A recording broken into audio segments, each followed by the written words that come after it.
आप सबों को जय मसीह की। मैं गवाहियों सुन रहा था, जो जैसी गवाही आ रही थी, और बहन अलका और बहन एंजल के लिए तो मन आनंदित हुआ इन सब बातों को जान करके। और देखिए, किसी चीज को बोलना बहुत आसान हो जाता है, परंतु उसको जब आप प्रैक्टिकल लाइफ में जब जीते हैं तब समझ में आता है कि क्या है। अब बोलते हैं कि जैसे बोलते हैं कि बपतिस्मा लेते टाइम इंसान मर जाता है ना। आपको बताऊं, मैं एक इंसान को मारने का कोशिश करिए, इतना जल्दी नहीं मरेगा। कोई भी इतना जल्दी नहीं मरता है। कभी कोई उसका गला घोटेगा या उसको फांसी लगाएगा, इतना जल्दी नहीं मरता इंसान। इतना एकदम से क्या बोलना चाहिए, वो बहुत ही ज्यादा नाजुक प्राणी में से नहीं है इंसान। उसको टाइम लगता है मरने में। इसीलिए कहा गया, पौलुस बोलते हैं मैं प्रतिदिन मरता हूँ। परंतु धन्य है वे जो प्रयास करते हैं प्रभु की दया से। और धन्य वे हैं जो जिन पर परमेश्वर पिता की अनुग्रह होती, क्योंकि अपने आप को उन्होंने नम्र और दीन किया है। तो मैं इन बहनों के लिए बहुत खुश हूँ। और एंजल जैसे बता रही थी, देखिए बहन, और जितने भी लोग हैं जो प्रयास करते हैं इन चीजों को, वचन को आप हमेशा तत्पर रखें, है ना। मैं आपको बताना चाहता हूँ कि एक विशेष बात लिखी हुई है जिसको हम कई बार थोड़ा सा नजरअंदाज कर देते हैं। मैं आज फिर से उसी चीज के ऊपर मैं कुछ बात करना चाहूंगा। थोड़ी सी बात रखूंगा आप सबों के सामने में, कि आज मैं पढ़ रहा था और उन चीजों को मैं ध्यान दे रहा था कि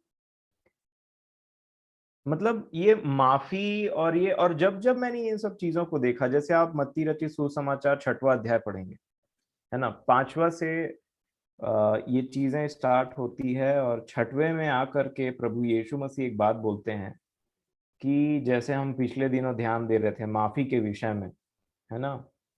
तो आज आपको मैं इसका एकदम प्रैक्टिकल इम्प्लीमेंटेशन बताता हूँ। मैंने एक दिन और कहा था आपको कि मैं इसका एक और पार्ट डिस्कस करना चाह रहा हूँ, बट समय नहीं मिलने के चक्कर में वो चीजें रह गई हैं। तो मैं समझता हूँ आज जितने लोग हैं यहाँ पे उन चीजों को हम समझ सकते हैं। और ये बहुत इंपॉर्टेंट पॉइंट है, क्योंकि ये प्रैक्टिकल लाइफ है। और ये इतना इंपॉर्टेंट है कि आपको आपके परमेश्वर पिता से दूर ले जा सकता है बहुत इजीली। कई बार जैसे एंजल ने एक बहुत अच्छा शब्द इस्तेमाल किया, डिसीविंग, डिल्यूजन, है ना, बहकाना। आज हम में से बहुतों को लगता है कि हम ऐसे हैं, हम प्रभु के राज्य के लिए कुछ कर रहे हैं, या फिर हम प्रभु के राज्य में आगे बढ़ रहे हैं। पर मैं आपको बताऊं, बहुत बार हम डिसीव होते रहते हैं। बहुत बार हम डिसीव होते रहते हैं। जैसे कि मान लीजिए, मैंने आपको एक वचन बताया, वो दृष्टांत मैंने आपको बताया, वो कैसे हमको नया लगा। जैसे हमने दृष्टांत पढ़ा वाला, आपको बताऊं, मैं 10,000 टैलेंट तो मैंने आपके रेफरेंस के लिए बताया था। एक दिनारी, एक दिन का वो होता है काम करने का जो रहता है, उनको मजदूरी बोलते हैं। 10,000 टैलेंट मतलब वो बिलियन में है। 3.48 बिलियन होता है उसका, आज के डेट में उतना वैल्यू है उसका। टैलेंट्स है इतना। सुलेमान को अगर आप देखेंगे तो सुलेमान को पर ईयर 666 टैलेंट सोना मिलता था। पर ईयर वो राजा था और उसको 666 मिलता था। बाकी तो 10,000 की तो बात ही अलग है। मैंने सिर्फ आपको समझाने के लिए बताया था, है ना। आप उसको नेट में सर्च कर सकते हैं कि एक टैलेंट का जो वैल्यू है वो दिनारियों में कितना है, कितना दिनारी होता है। बहुत है ना। वो परसेंटेज कुछ परसेंटेज है ही नहीं। तो यहाँ पे मैं देख रहा था कि कैसे हाँ, मत्ती रचित सुसमाचार 6वां अध्याय और 14 और 15 वचन, जितना जल्दी हम इसको पढ़ के निकल जाते हैं ना, उतना आसान ये है नहीं।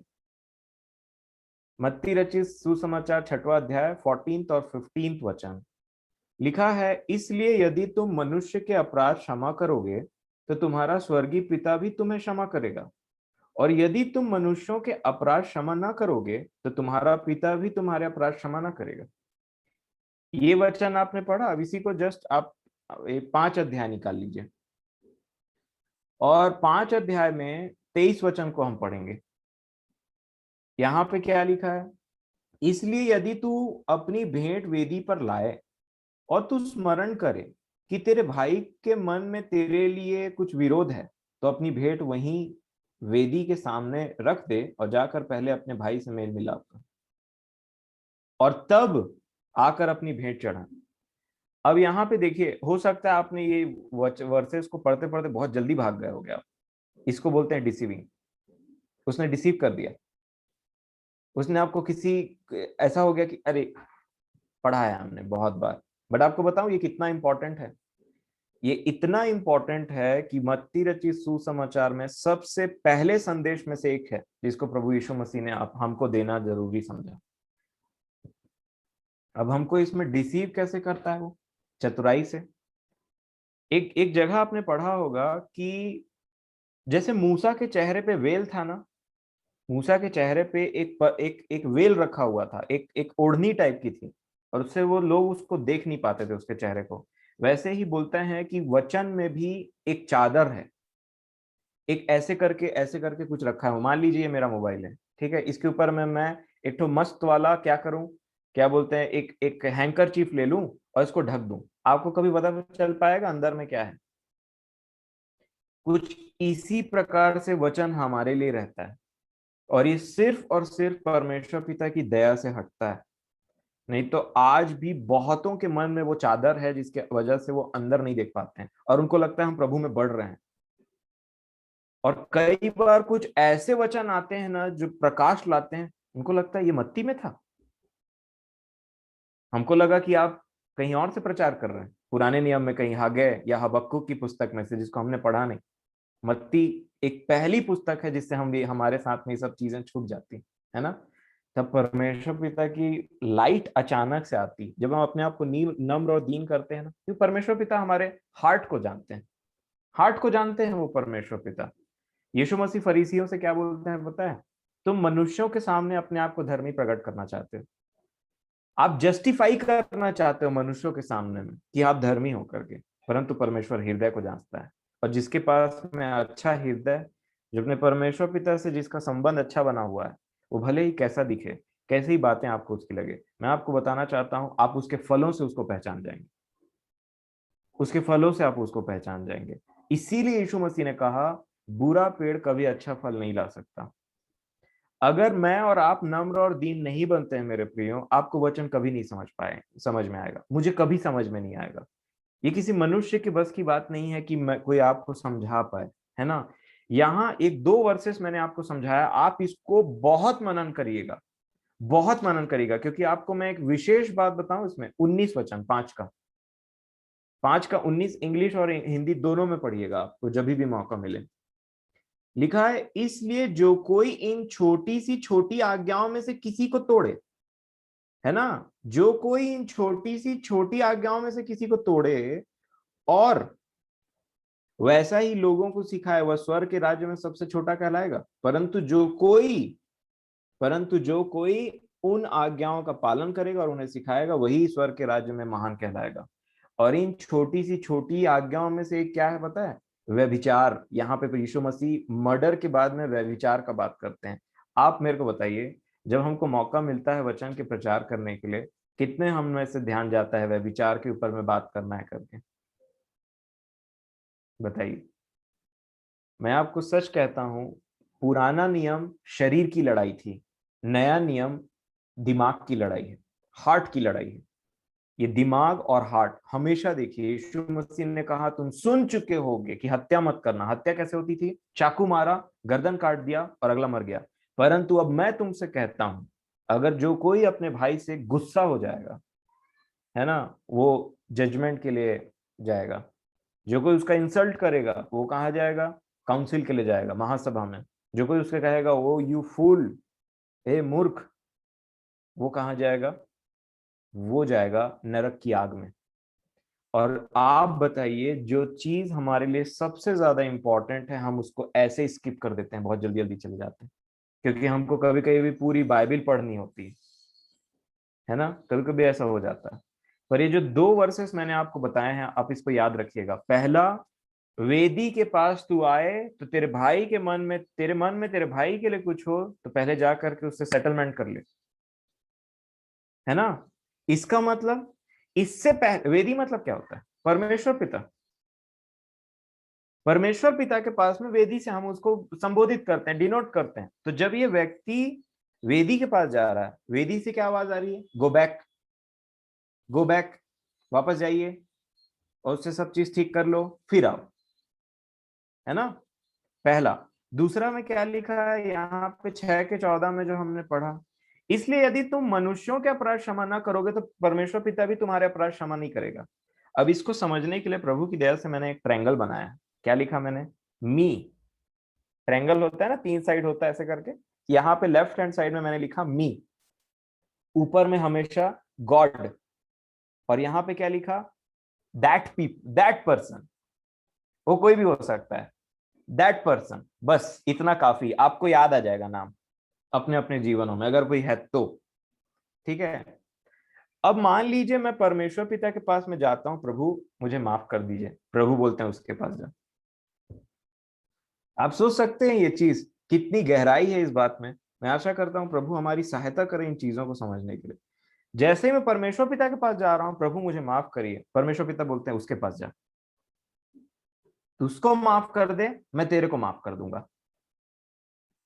इसी को समझने के लिए हम समझते हैं मेरे प्रियो कि ये जो क्रॉस बोला जाता है, जैसे आड़ा है ना ऐसे करके, एक सीधा और एक ऐसे वर्टिकल एंड देन हॉरिजॉन्टल, तो उसमें हमको समझने की एक विशेष बात की जरूरत है कि जब तक हम मनुष्य को अपने हृदय से क्षमा नहीं करेंगे, हमारे पाप क्षमा नहीं होंगे।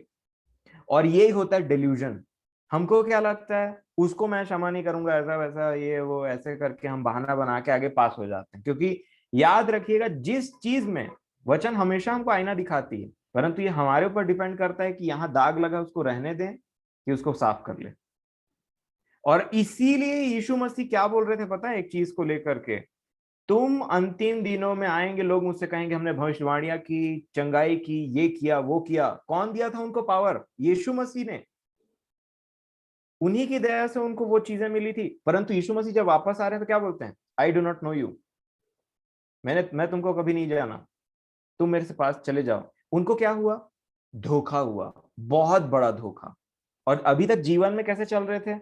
हम प्रभु का काम करते हैं, ऐसा है वैसा है, प्रभु हमारे साथ है, नाना प्रकार के वचन, पूरा बाइबिल, है ना। परंतु लास्ट में क्या हो गया? प्रभु ने कहा नहीं जानता मैं। ये होता है डिल्यूजन।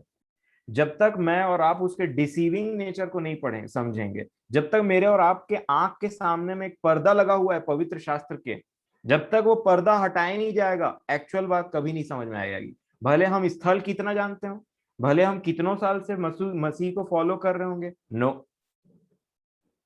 ये डिपेंड करता है कि कितना हम नम्र है अपने प्रभु के सामने, और हमारा हृदय उसके सामने कितना साफ है।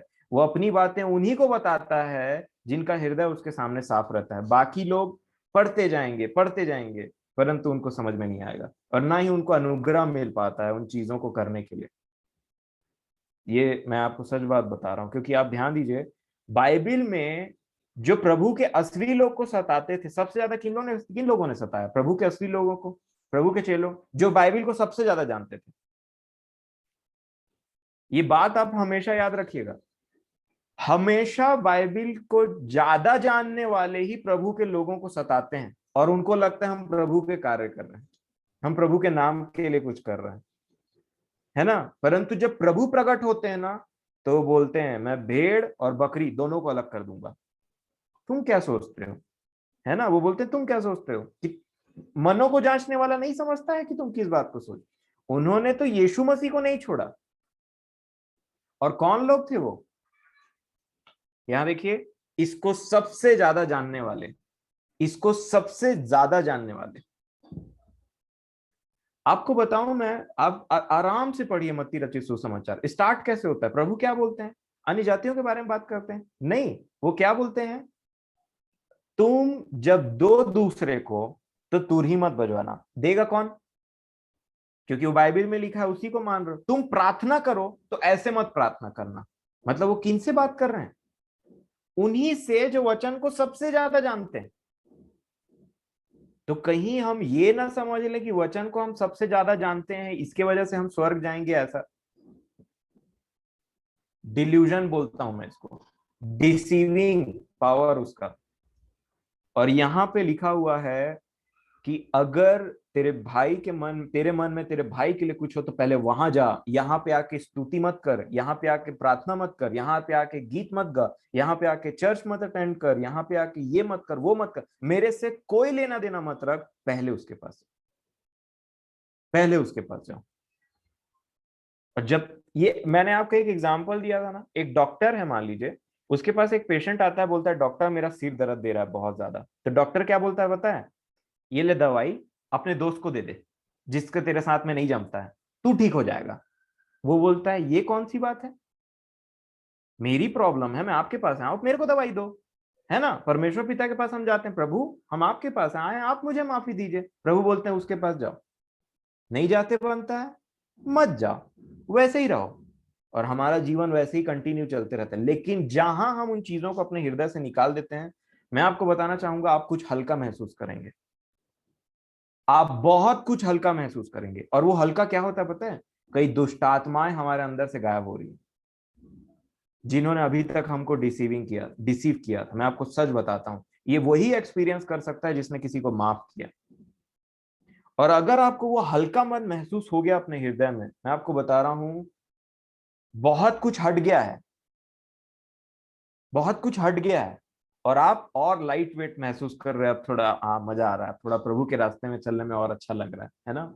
परंतु मेरे प्रियो, अगर हम चीजों को माफ नहीं करते हैं तो प्रॉब्लम हो जाएगी। अब मैं आपको दूसरा फेज बताता हूं कि देखिए, ओवर स्पिरिचुअल बनने की जरूरत नहीं है यहाँ पे, है ना? ओवर स्पिरिचुअल इसका मतलब क्या है? यीशु मसीह को फरीसियों ने बहुत सताया था, तो क्या यीशु मसीह उनके घर जाके बोलते हैं सुनो फरीसियों, क्या आपस में ये सब रखना, चलो हम भाई भाई मिल करके रहते हैं? कभी यीशु मसीह उनके पास गए? बताइए, कभी यीशु मसीह उनके पास में गए? कभी पौलुस को जिन लोगों ने मारा था, पौलुस वापस जाकर के उनके पास में गए कि प्रभु ने कहा है माफ कर दो करके, तो क्यों ना मैं उन लोगों के पास में जाऊं और बोलूं कि भाई मेरे को माफ कर दो, ऐसा वैसा? नो, इसको होता है गलत समझना वचन को। आप वचन को ठीक से समझेंगे तो मैं आपको एक कुछ एग्जांपल बताऊंगा जल्दी से। अगर आप दूसरा तीमुथियुस की पत्री निकालेंगे तो यहाँ पे एक बात लिखी है, दूसरा तीमुथियुस 4 अध्याय। और देखिए, पौलुस की बात को बड़े ध्यान से सुनिएगा, दो कैटेगरी के लोग के बारे में बात करेंगे यहाँ पे। वो दूसरा तीमुथियुस 4 और उसका 13 वचन से मैं पढ़ लूंगा, है ना? बड़े ध्यान से देखें मेरे प्रियो, बहुत इंपॉर्टेंट विषय है ये। पौलुस बोलते हैं दूसरा तीमुथियुस 4 के 13 में, जो बागा में त्रोआस में करपुस के यहाँ छोड़ आया हूँ, जब तू आए तो उसे और पुस्तकें विशेष करके चरण पत्रों को लेते आना। ठीक है? अब 14 वचन को देखिए, किस क्या नाम है यहाँ? सिकंदर ठठेरे। अब देखिए कैसे पौलुस डील करते हैं इसके साथ। सिकंदर ठठेरे ने मुझसे बहुत बुराइयां की हैं, प्रभु उसे उसके कामों के अनुसार बदला देगा। ये कैसी बात है? बताइए, ये कैसी बात है? ये क्या बात है आपको बताऊं? पौलुस ने सिकंदर ठठेरे को अपने हृदय से माफ तो कर दिया, परंतु क्या बोला? प्रभु इसका बदला तुझे देगा, प्रभु इसका बदला तुझे देगा। अब आप बोलेंगे ये तो आधा अधूरा माफ करना हुआ। नहीं, यही समझना है आपको, यही समझना है। कई बार हम वचन ठीक से नहीं समझ पाते हैं, उसके चलते ना हमको लगता है इतना कठिन वचन, ये प्रैक्टिकल जीवन में पॉसिबल कैसे है? ये बहुत ज्यादा, मतलब ऐसा लगता है कि एकदम, मतलब जस्ट अगेंस्ट द फ्लो है, ये बहुत है ऐसे। अगर यहाँ पे मैं आपको बताना चाहता हूँ, मान लीजिए सोचिए कि मैं एक एक इलाका है बैंगलोर में, ठीक है? और उस इलाके में मैं एक बार गया और मेरे साथ में कुछ बुराई हुई, मैंने देखा नहीं यहाँ पे कुछ ठीक नहीं होता है। तो बताइए, अगर यहाँ पे मान लीजिए मोनिका दीदी वो उस इलाके में जाती है, तो मैं क्या मोनिका दीदी को नहीं बताऊंगा वहां पे ऐसे ऐसे लोग रहते हैं और उनसे बच करके रहना, उन्होंने मेरे साथ ऐसा बुराई की थी करके? ये मेरा फर्ज है उनको बताना, क्योंकि वो लोग नहीं सुधरे हैं अभी, हमको उनके साथ में ठीक से रहना है, नहीं तो हानि हो जाएगी उनकी भी, वो इलाके में अगर बिना जाने जाएगी तो। वो तीमुथियुस को वो पास कर रहे थे, सिकंदर ठठेरे ने मेरे साथ में बहुत ज्यादा बुराई की है, प्रभु इसका बदला उसको दे। मतलब पौलुस ने वहां पे सिकंदर ठठेरे से कोई बुरा बर्ताव नहीं किया, उसको माफ किया, उसको माफ किया। और उसके बाद में अब देखिए 15 वचन में क्या लिखा है इसी का, तू भी उससे सावधान रह। अब समझ में आया आपको? तू भी उससे सावधान रह, इसलिए मैं तुझे बता रहा हूं तू भी उससे सावधान रह, क्योंकि उसने हमारी बातों का बहुत ही विरोध किया है, बहुत ही विरोध किया। ये सेम आगे भी मैं एक और बताऊंगा। अब देखिए 16 वचन में क्या लिखा है, मेरे मेरे पहले प्रतिवाद के समय किसी ने भी मेरा साथ नहीं दिया, वरन सब ने मुझे छोड़ दिया था, भला हो कि इसका उनको लेखा देना ना पड़े। ये एक बहुत ही विशेष बात है। मैं आपको आज एक चीज बताना चाहता हूं जिसमें आपको एकदम से फोकस रहना है, ठीक है, और आपको इस चीज को बहुत अच्छे से समझना है। देखिए नम्रता सिर्फ शब्दों की नहीं होती, नम्रता सिर्फ व्यवहार की नहीं होती है, ठीक है। प्रभु बोलते हैं मनुष्यों को दिखाने के लिए ऐसे काम तुम कभी मत करना, नहीं तो तुम प्रतिफल कुछ जीरो पाओगे, जीरो। कई बार ऐसा होता है, देखिए जो व्यक्ति जन्म का अंधा था, उसके माता पिता ने क्या किया, उसको पहचानने से थोड़ा इनकार करे, बोले ये हमारा बेटा तो है, चलो लेकिन फिर तुम भी इससे पूछो, हम नहीं जानते। क्यों? क्योंकि उनके मन में कलीसिया से निकाल देने का डर था।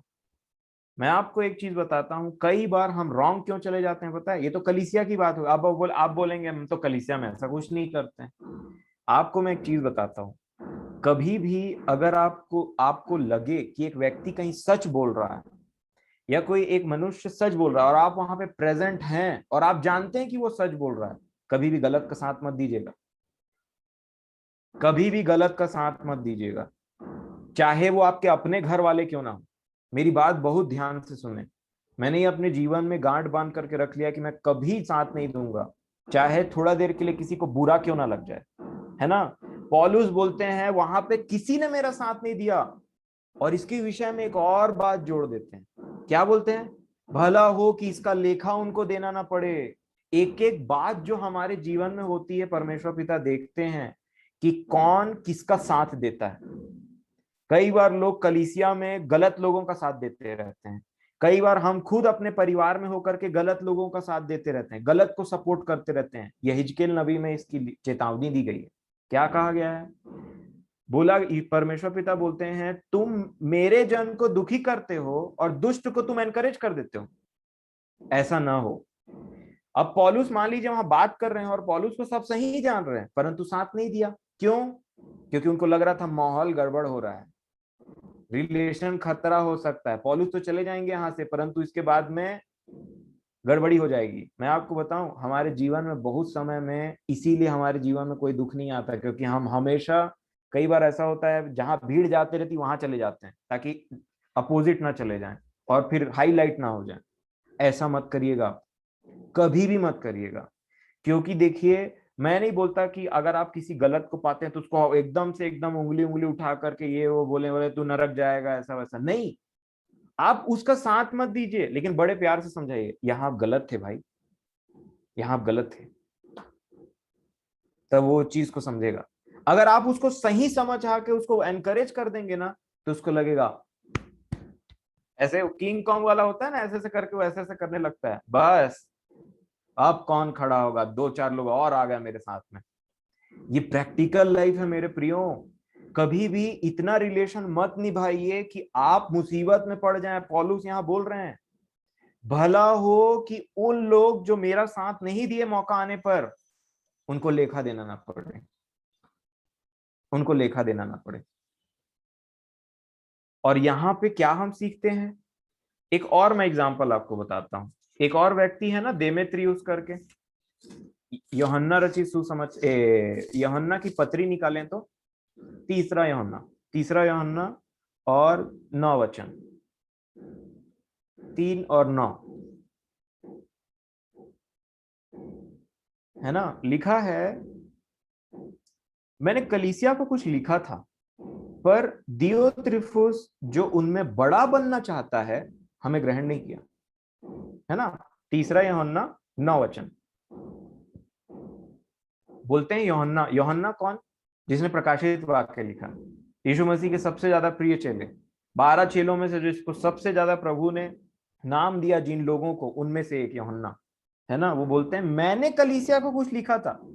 यूहन्ना इतने बड़े प्रभु के जन, मैंने कलीसिया को कुछ लिखा था, पर दियुत्रिफेस जो उनमें बड़ा बनना चाहता है हमें ग्रहण नहीं करता।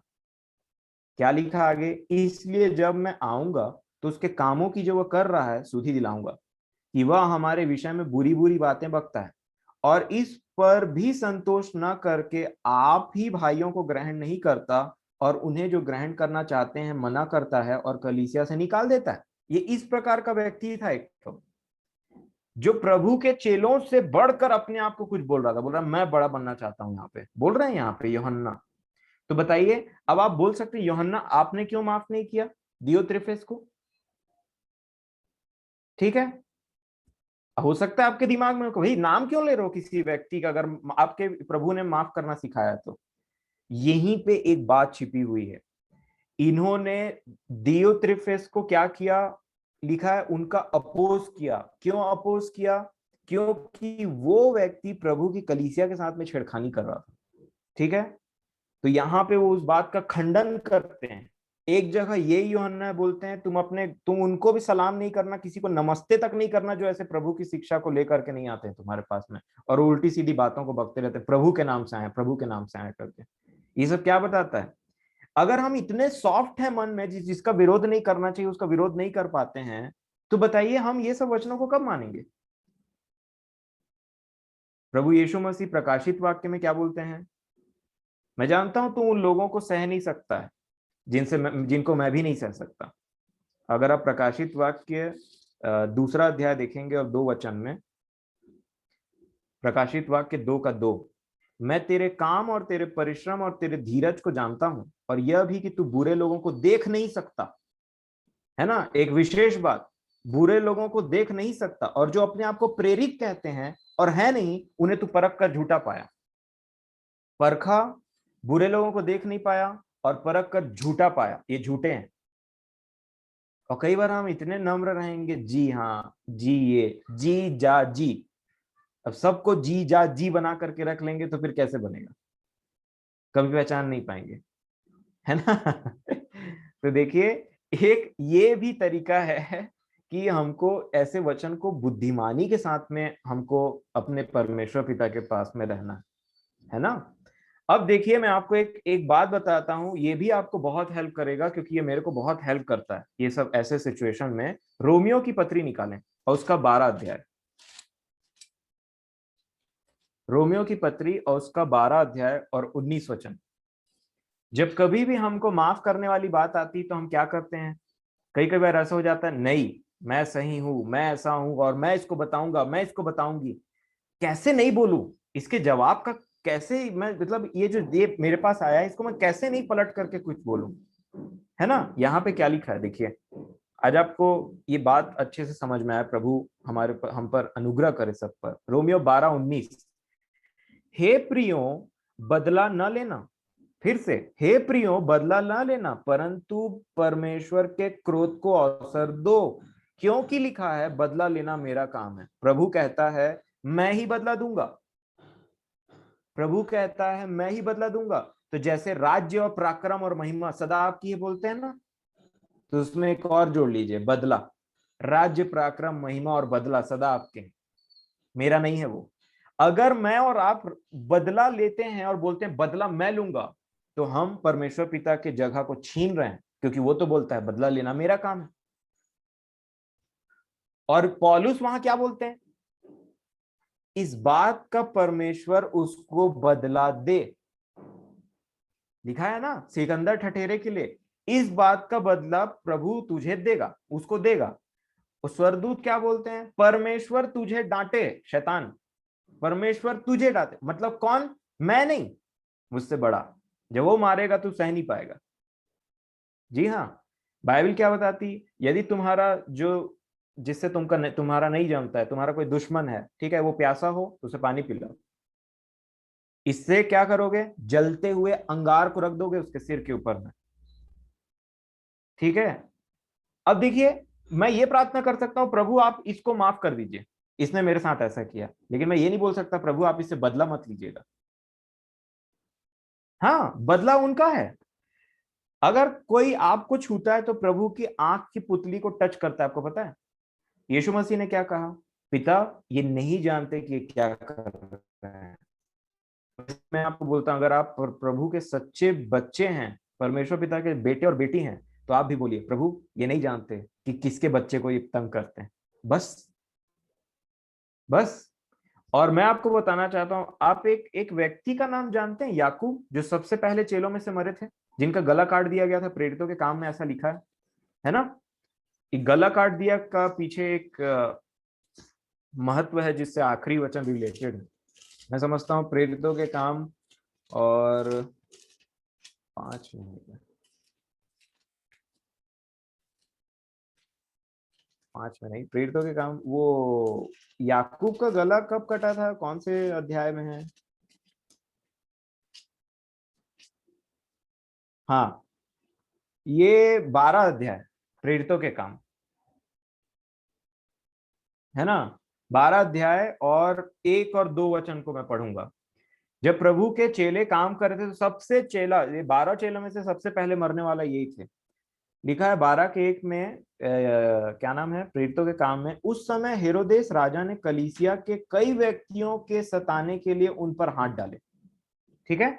2 वचन में क्या हुआ? उसने यूहन्ना के भाई याकूब को तलवार से मरवा डाला। ठीक है। यूहन्ना के भाई मतलब जब्दी का दूसरा बेटा। याकूब और यूहन्ना जब्दी के 2 पुत्र थे, और एक याकूब, वो यूहन्ना जिंदा है, और याकूब को उसने क्या किया? तलवार से कटवा डाला। अब ये मर गए। ठीक है, ध्यान दीजिएगा, ये मर गए। अब प्रकाशित वाक्य 6 अध्याय में आइए तो। प्रकाशित वाक्य 6,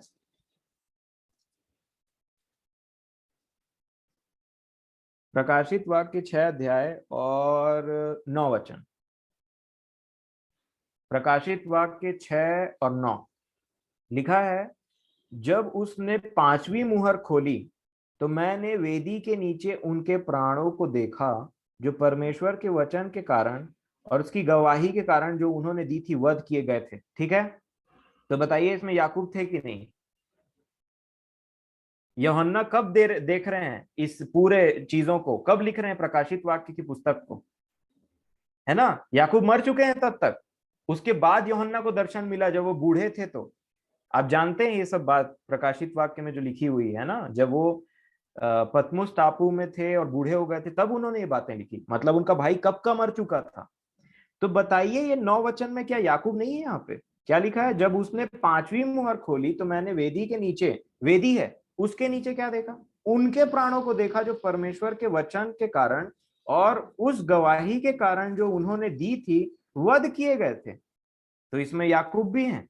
और वो क्या बोल रहे थे? 10वें वचन में, उन्होंने बड़े शब्द से पुकार कर कहा, हे स्वामी, हे पवित्र और सत्य, तू कब तक न्याय न करेगा, और पृथ्वी के रहने वालों से हमारे लहू का बदला कब तक न लेगा?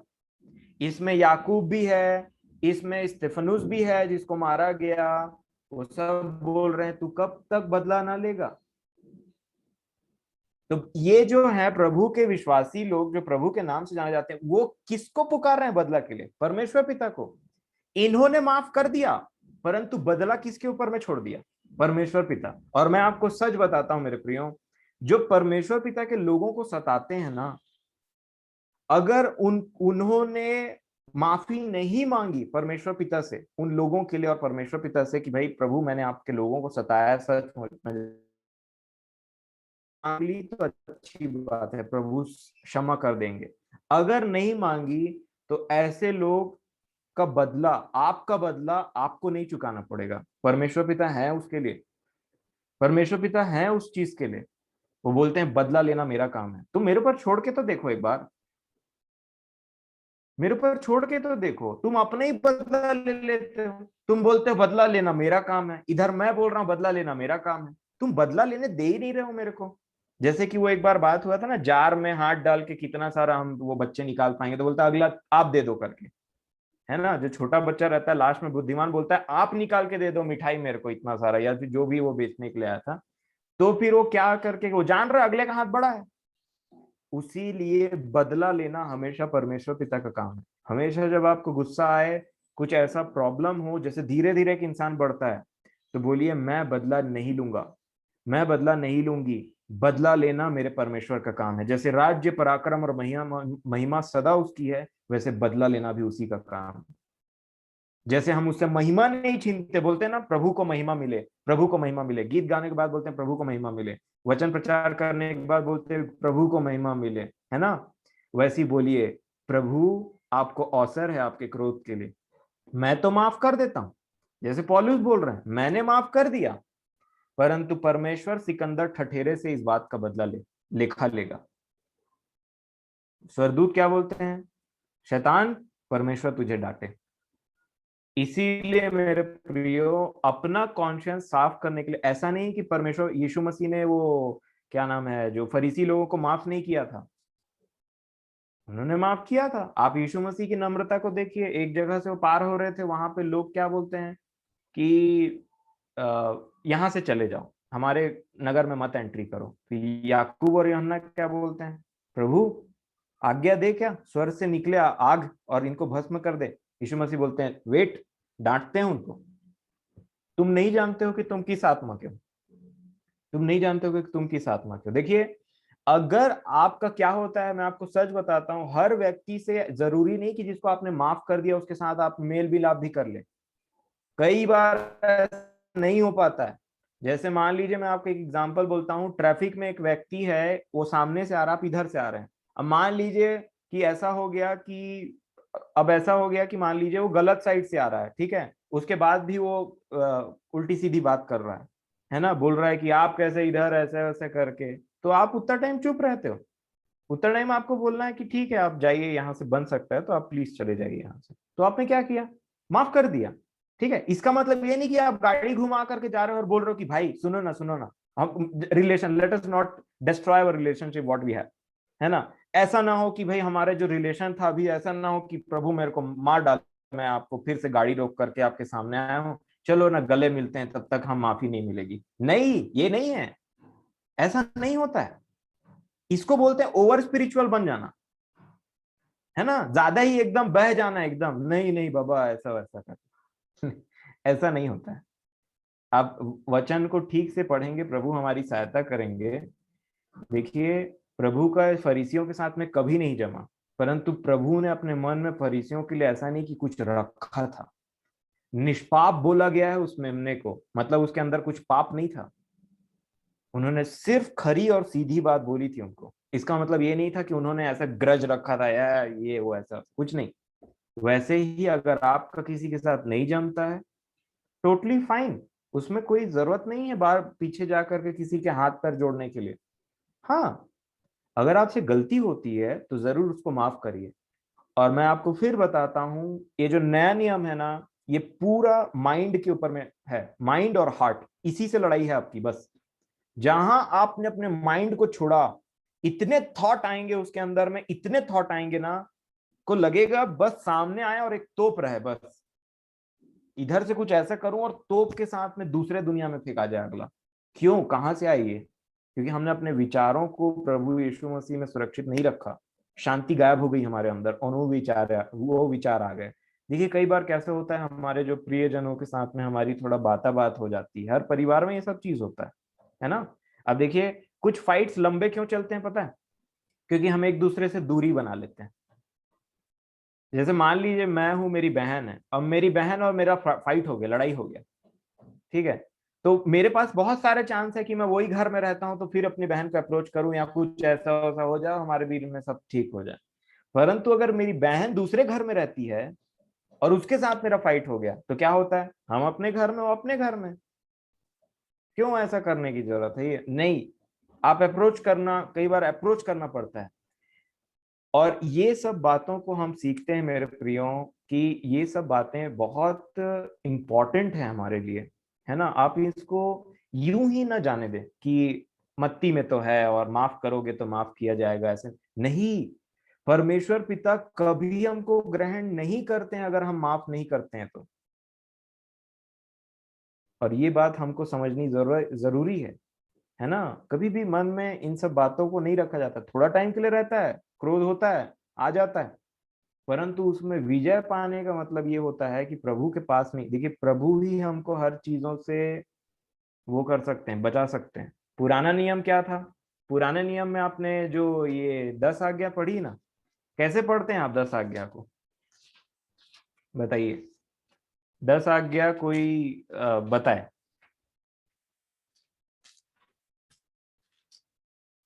कैसे लिखा है 10 आज्ञा? तू मुझे छोड़ दूसरों को ईश्वर करके ना मानना। दूसरा? अपने लिए तो कोई मूर्त खोद कर ना बनाना, कुछ प्रतिमा ना बना लेना।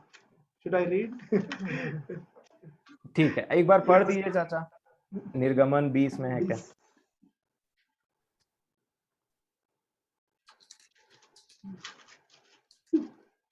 तब तक मिस्टी इंग्लिश में बोल रही है। रीड। बोल रही है ना? बड़े ध्यान से सुनिएगा सब। You shall have no other god. अब हिंदी में पढ़, ठीक है ना। यहाँ पे निर्गमन 20 का मैं पढ़ रहा हूँ। पहले वचन से पढ़ता हूँ। तब परमेश्वर ने ये सब वचन कहे, मैं तेरा परमेश्वर यहोवा हूँ जो तुझे दासत्व के घर अर्थात मिस्र देश से निकाल लाया है। तू मुझे छोड़ दूसरों को ईश्वर करके न मानना। तू अपने लिए कोई मूर्ति खोद कर न बनाना, न किसी की प्रतिमा बनाना जो आकाश में या पृथ्वी पर या पृथ्वी के जल में है। तू उनको दंडवत न करना और न उनकी उपासना करना, क्योंकि मैं तेरा परमेश्वर यहोवा जलन रखने वाला परमेश्वर हूँ। और जो मुझसे बैर रखते हैं उनके बेटों, पोतों और परपोतों को भी पितरों का दंड दिया करता हूँ। और जो मुझसे प्रेम रखते और मेरी आज्ञाओं को मानते हैं उन हजारों पर करुणा किया करता हूँ। तो अपने परमेश्वर का नाम व्यर्थ न लेना, क्योंकि जो यहोवा का नाम व्यर्थ ले वह उसको निर्दोष न ठहराएगा। तू विश्राम दिन को पवित्र मानने के लिए स्मरण रखना। 6 दिन तो तू चाचा 12 से 17 पढ़ दीजिए। 12 से 17। हम्म। तू अपने पिता और अपनी माता का आदर करना, जिससे जो देश तेरा परमेश्वर यहोवा तुझे देता है उसमें तू बहुत दिन तक रहने पाए। तू खून न करना, तू व्यभिचार न करना, तू चोरी न करना, तू किसी के विरुद्ध झूठी साक्षी न देना, तू किसी के घर का लालच न करना, न तो किसी की स्त्री का लालच करना और न किसी के दास दासी या बैल गधे का, न किसी की किसी वस्तु का लालच करना। धन्यवाद। अब इसमें आपने एक शब्द ध्यान दिया होगा, तू। तू, सब में तू ऐसा न करना, तू ऐसा न करना। पुराने नियम में क्या था? तू ऐसा न करना, तू ऐसा न करना, तू ऐसा न करना, तू ऐसा न करना। पूरे 10 के 10 आज्ञा में किसके ऊपर प्रभु ने छोड़ दिया? तू, मैं और आप। और नए में क्या है? इब्रानियों 8 और 7। इब्रानियों 8 और 7।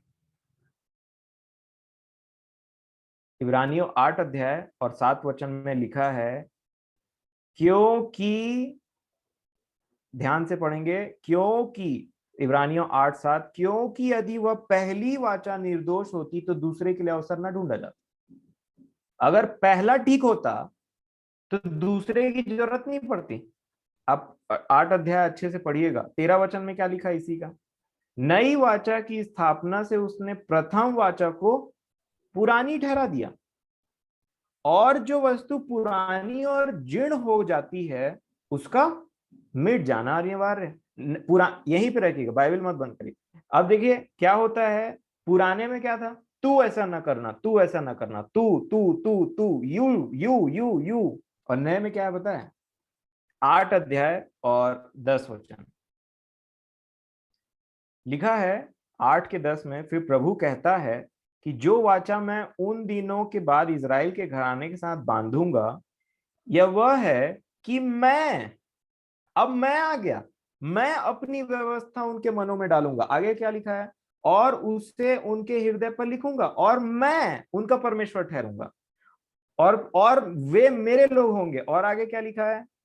कि और हर एक अपने देश वाले। अब देखिए यहाँ 10 से लेकर के यहाँ पे आगे जितना भी पढ़ेंगे लिखा है मैं 8 वचन देखेंगे इसी का 8 का 8।